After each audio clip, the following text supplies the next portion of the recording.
Esto es Opinión 21, el espacio de reflexión y análisis de Capital 21. Aquí se discuten y defienden los temas que ocupan y preocupan a la Ciudad de México. Bienvenidos.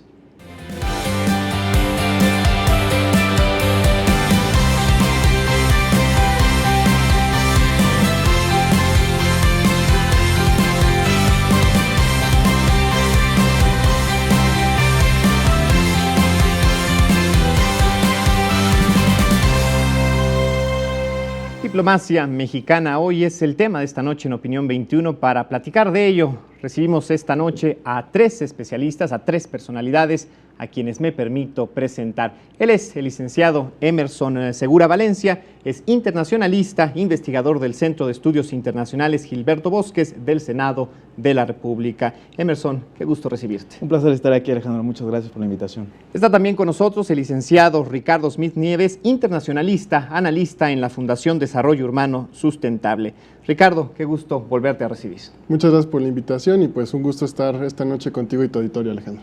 Y de igual manera vuelve a acompañarnos el maestro Camilo Soto Crespo, abogado y fue delegado de México ante Youth 20 Dialogue, esto en Alemania. Camilo, de verdad qué gusto también recibirte nuevamente. Igualmente, muchas gracias. ¿Y qué les parece si antes de entrar en conversación vemos la siguiente cápsula?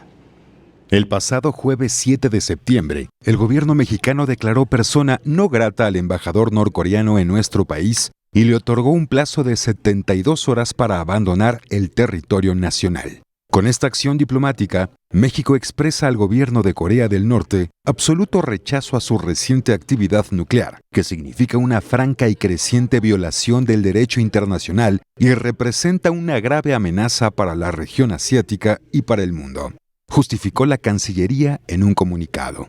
Días antes, el domingo 27 de agosto, la Secretaría de Relaciones Exteriores respondió a través de un despacho informativo a los cuestionamientos de Donald Trump de si Estados Unidos debía o no permanecer en el Tratado de Libre Comercio de América del Norte. México no negociará el TLCAN, ni ningún otro aspecto de la relación bilateral por medio de las redes sociales o medios de comunicación, decía el documento en clara alusión a las formas empleadas por el presidente estadounidense.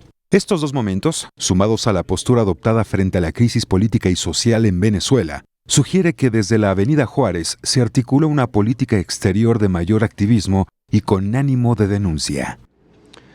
Emerson, ¿cuáles podríamos decir que son los cambios y las continuidades en la política exterior mexicana a partir de la Cancillería de Luis Videgaray? Bueno, yo creo que primero que nada, desde luego hay un activismo mayor en política exterior mexicana. Desde luego el asunto de Venezuela ha sido de los temas principales para el canciller Videgaray. Ahora estamos viendo esta situación con Corea del Norte y bueno, del embajador. Y yo creo que sí podemos hablar de un antes y un después en la política exterior mexicana a partir de la llegada del canciller Videgaray. Y sobre todo que era poco visto que México tal vez se metiera en asuntos como el de Corea del Norte, ¿no? Si bien México defiende valores como la no proliferación y demás de armas nucleares, ¿no?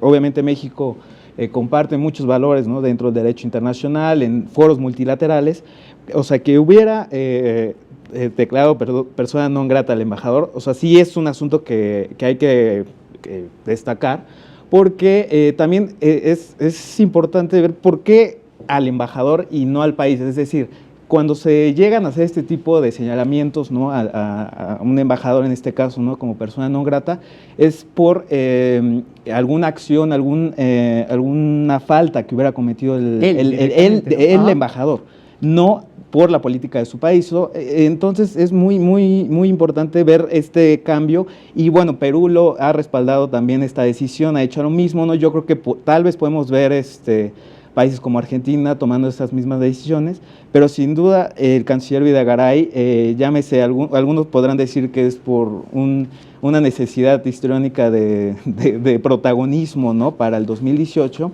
yo creo que pues no se trata de que se vea él como presidenciable haciendo política exterior, pero sí que sí ha inyectado a la política exterior un cambio que no habíamos visto en los últimos años. Ahora, Ricardo, debemos de entender estas manifestaciones, estas decisiones como una interpretación distinta, una nueva forma de aproximarse a la doctrina, esta pues prácticamente fuertísima doctrina Estrada, y también hay que decirlo, el principio constitucional de la no intervención que ha regido a la política exterior mexicana? Sí, yo creo que este tipo de manifestaciones por parte del gobierno mexicano sí son un punto de quiebre, en el sentido de que son instrumentos de política exterior, son acciones de política exterior más contundentes, pero no creo que este cambio en la interpretación de los principios tradicionales de la política exterior sea solamente de unos años para acá. Creo que esto ya lleva cociéndose, ya lleva preparándose este cambio, esta transición hacia una política exterior mucho más activa y abierta, desde, yo creo que antes de los años 2000, ya en la presidencia y en la administración del presidente Ernesto Zedillo, fue cuando empezó, gracias a la gestación del Tratado de Libre Comercio, empezaron a quebrarse todas estas creencias sobre cómo la política exterior mexicana debería de ser conducida, que tradicionalmente, durante mucho tiempo, gran parte del siglo pasado, hubieron 8 principios rectores que de hecho están consagrados en la Constitución y que eran conocidos como los grandes principios de la política exterior mexicana. Entre ellos, y el más importante de todos, era la no intervención en asuntos de otros países. Que bajo ciertas interpretaciones más recientes de muchos académicos, era una manera mediante la cual un régimen determinado en México mantenía a raya cualquier tipo de crítica exterior hacia ellos mismos. Es decir, nos limitamos de reconocer, de hecho la doctrina Estrada era justo eso, nos limitamos a no retirar de relaciones diplomáticas, a no cancelarlas con otros países, sino simplemente retirar a nuestros embajadores para no reconocer de facto a ningún gobierno ni de jure. Porque esto lo único que va a provocar es que otras personas, que otros países, otros líderes no nos critiquen a nosotros, ¿no? Claro. A partir del año 2000, el canciller Jorge Castañeda llega a este puesto, y él decide incluir dentro de los principios de política exterior el del respeto a los derechos humanos, y de facto él le concede el privilegio entre todos los demás principios, incluso sobre el principio de la no intervención. Es decir, desde entonces es cuando tenemos gobiernos que le dan prioridad a otros intereses, a otros puntos, sobre no intervenir en asuntos de otros países. Y creo que hace poco, justamente Bernardo Sepúlveda Amor, quien fuera canciller de México también en otras administraciones, él mismo parafraseó muy bien cuál es la nueva interpretación. Es decir, México interpreta la no intervención en asuntos de otros países simplemente como no intervenir físicamente o por medio de medios físicos violentos en los asuntos exteriores. Pero México, en esta nueva interpretación de sus principios, cree que es conveniente, si es con el objetivo de salvaguardar y de proteger y de promover los derechos humanos, pues que podemos adoptar, y es necesario adoptar posiciones sobre temas extranjeros. Y creo que eso va de la mano con las metas que han tenido los gobiernos desde Vicente Fox, el gobierno del presidente Fox, el gobierno del presidente Calderón, y ahora esta administración, con querer posicionar a México como un líder en varios temas. Bien. Y un líder global no puede ser líder si no toma posiciones claras, que a veces son controversiales, ¿no? Y firmes. Claro. Camilo, ha tocado, Ricardo, un punto muy importante, y es la cocción. Dice él, esta preparación de una voz más activa, una voz más presente en la diplomacia internacional. Y vale la pena quizás recordar, por ejemplo, los años del propio Echeverría en pleno Priato, cuando se hablaba de esta presencia y de esta injerencia en el tercer mundo, se decía en ese entonces.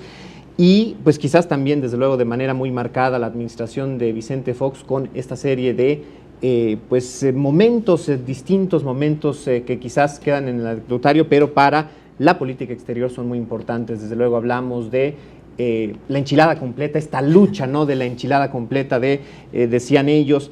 También el propio momento, el comes y te vas con un Fidel Castro, y también en el momento en el que se hace una especie de reflexión interna con el patio trasero de Estados Unidos frente a Adolfo Aguilar Cíncera. Es decir, debemos también voltear a ver esos momentos y entender que no es de un día para otro. Yo creo que, bueno, aquí voy a diferir un poco y bueno, voy a abordar tu pregunta de dos maneras. Primero, tocando un poco lo que ya comentaron los compañeros respecto del principio de no intervención pues sí cabe recordar que, bueno, el artículo 89, fracción primera de la Constitución Política de los Estados Unidos Mexicanos, te prevé cuáles son los principios sobre los cuales basará el Ejecutivo Federal la política exterior, cómo la va a conducir. Y uno de ellos es el principio de no intervención. Todos estos principios están contenidos en alguna normatividad de carácter internacional y que también es vinculante para el Estado mexicano a través de, bueno, por estos tratados internacionales. Particularmente el artículo 2, párrafo cuarto de la Carta de las Naciones Unidas te establece el principio de la prohibición del uso o la amenaza de la fuerza en las relaciones entre los estados, pero también te lo acompaña de este principio de no intervención en los asuntos internos de cada uno de los estados. Usualmente se han interpretado que van de la mano, y es en este sentido que, bueno, la doctrina Estrada fue una especie de mezcolanza extraña entre esto y, bueno, también esta parte de qué vamos a reconocer, estados o gobiernos, ¿no?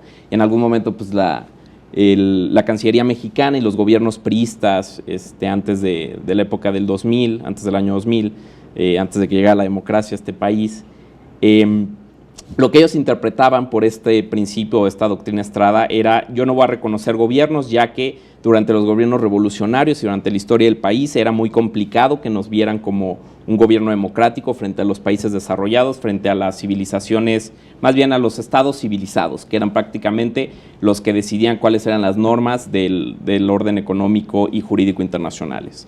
Y lo que decía el Estado mexicano, lo cual era, pues era una posición que le convenía, era: yo solamente voy a reconocer un estado que se acaba de independizar, si cambian de gobierno revolucionario o no, yo me mantengo tras bambalinas hasta ver quién es el que llega y al final de cuentas, pues quién es el que va a tener la credencial ante la Organización de las Naciones Unidas, quién va a ser el que se va a sentar en la ONU.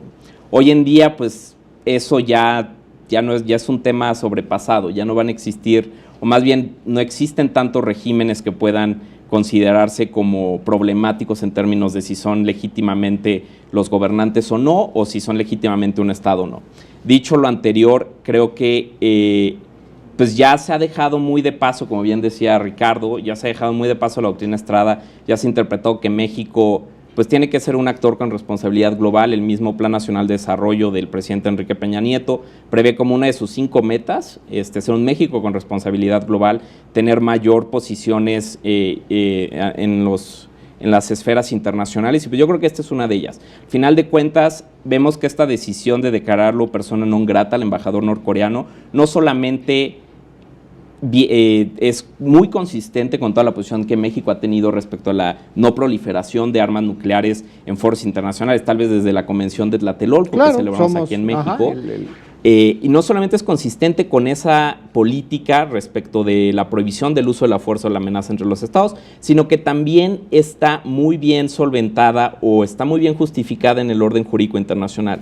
En este sentido, cabe recordar que la Convención de Viena sobre Relaciones Diplomáticas sí te prevé que tú, como Estado sede que recibes al embajador de otro país, puedes declararlo como persona non grata, y bueno, esto jurídicamente es válido. Entonces yo creo que, si bien políticamente pareciese ser que es temerario, la verdad es que no es una acción de política exterior que sea extraña a las relaciones internacionales, todo lo contrario, está muy bien justificada desde los 60s. Y bueno, pues no queda más que aplaudirlo. Al final de cuentas, creo que en términos generales fue una buena decisión, con bajos costos políticos. El mismo Perú, un gobierno pues con un presidente muy liberal, muy abierto, que en términos generales sigue un poco la política económica que ha sido nuestro país y de apertura hacia el escrutinio internacional, siguió la misma política, y al final de cuentas no es como que nos vaya a impactar a nivel comercial. Creo que los flujos comerciales deben ser casi nulos, igual de turismo, inversión, sí. No debe ser nada similar. Y bueno, finalmente creo que lo único que sí es distinto al periodo populista de la política exterior mexicana con el nuevo orden económico internacional que abogaba el presidente Echeverría, es que en ese momento era un tema de tratar de definir las reglas del juego en la esfera internacional, y creo que hoy en día la política exterior mexicana está jugando con las reglas ya creadas, ¿sí? Y simplemente intenta posicionar diversas estrategias, pero no intenta crear reglas nuevas, solamente juega con ellas. Emerson, ¿cómo entender los casos de Venezuela y Guatemala? Pues yo creo que es importante, voy a recoger un poco lo que decía Camilo respecto a la situación, por ejemplo, que vivíamos en los 90, ¿no? Principios de los 90 con el presidente Salinas. Si bien hubo una política exterior muy amplia, ¿no? O sea, a pesar de no tener el requisito, ¿no? De ser una democracia creciente, a pesar de eso se desplegó una gran política exterior y que para el año 2000 con la alternancia vimos realmente, como mencionaba Ricardo, pues con el canciller Castañeda, pues que bueno, o sea, si bien la política exterior respecto a Cuba había sido una en el periodo priista, pues bueno, llegó el PAN y fue como, pues a pesar de que por mucho tiempo hayamos tenido una política exterior con Cuba, pues bueno, no podemos permitir o silenciarnos ante las violaciones a derechos humanos, ¿no? Yo creo que ese fue un cambio importante que la alternancia trajo consigo y posteriormente yo creo que, por ejemplo, el presidente Calderón trajo temas, por ejemplo, de cambio climático, que yo creo que se opacaron un poco, ¿no? Por el asunto de la guerra contra el crimen organizado y todo esto. Yo creo que se opacó un poco, pero estamos hablando de un activismo de política exterior. La canciller, ex canciller Espinosa, ¿no? Encabeza ahora la Convención Marco, ¿no? De cambio climático. Y que generalmente esas cosas luego las pasamos por alto, ¿no? O sea, el ex canciller también, Gurría, pues es secretario general de la OCDE. Sí, claro. Es decir, tenemos también en el plano multilateral un abanico, yo creo que amplio, que no hemos tal vez sabido cómo proyectarlo a nivel internacional, o cómo comunicarlo tal vez, ¿no? Y ahora en la administración del presidente Peña Nieto, pues yo veo a un canciller muy activo, donde pues bueno, ha sido muy criticado por este supuesto liderazgo, ¿no? En América Latina para el asunto de Venezuela, pero yo creo que si México tiene claro qué valores defiende en la esfera internacional, pues bueno, de esa manera va a encontrar eco con otros países, ¿no? Y el asunto de Venezuela yo creo que, pues, si bien es muy delicado, yo creo que, y en México puede haber también situaciones muy delicadas, yo creo que hace bien el gobierno mexicano en agarrarlo como un tema que desde luego preocupa a muchos países y en ese sentido yo creo que también puedo celebrar este nuevo activismo en la Cancillería, inesperado, hay que decirlo, criticado, pero yo creo que hay que verlo en su medida y pues creo que ha sido un muy buen desempeño por ahora, ¿no? Ricardo, ¿no podría esto analizarse sin el fortalecimiento, sin el acompañamiento que se ha tenido a través del Servicio Exterior mexicano? ¿Es suficiente este espaldarazo que se le ha dado desde Los Pinos, anuncio de de una campaña de crecimiento, de fortalecimiento y también, por ejemplo, este nombramiento de nuevos embajadores, particularmente embajadores de carrera, ¿es lo suficientemente sólido para acompañar este proceso de una manera institucionalizada? Sí, sin duda hay que destacar que el Servicio Exterior Mexicano es hoy por hoy, a pesar de las limitaciones que han habido durante muchos años en términos de presupuesto y de apoyo de alto nivel, es de las instituciones, de los cuerpos profesionales, comúnmente en la literatura se le llama los servicios profesionales de carrera, de los más efectivos, los más eficientes que tenemos en México. Sí, hay un problema y hubo un problema y sigue habiendo ese problema, que es, si tú comparas el Servicio Exterior Mexicano, el número de diplomáticos que teníamos en 1975, que eran aproximadamente 1,200, y tú lo comparabas con 2015, el número no cambió. Y lo que sí cambió era el mundo, la complejidad de los problemas globales y también el papel de que México jugaba en el mundo y el papel que México desea jugar en los problemas globales.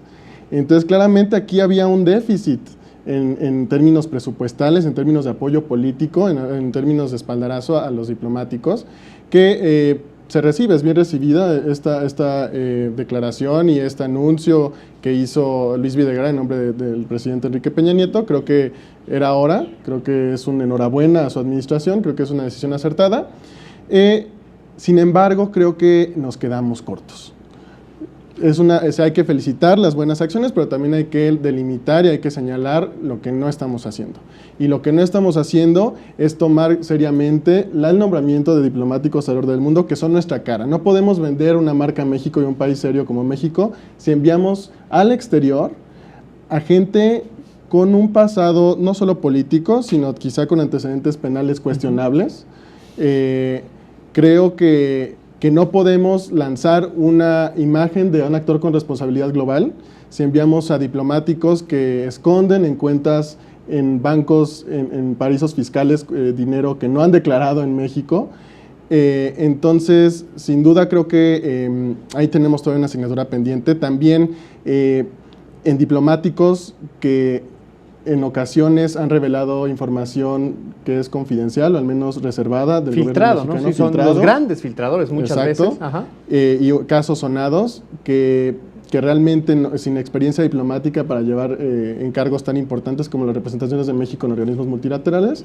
Entonces creo que ahí sí hay un análisis que no solamente es de una administración, sino es en general de un país y de cómo queremos llevar una política exterior de Estado, no una política exterior de gobierno, favoreciendo aliados políticos de grupos u otros.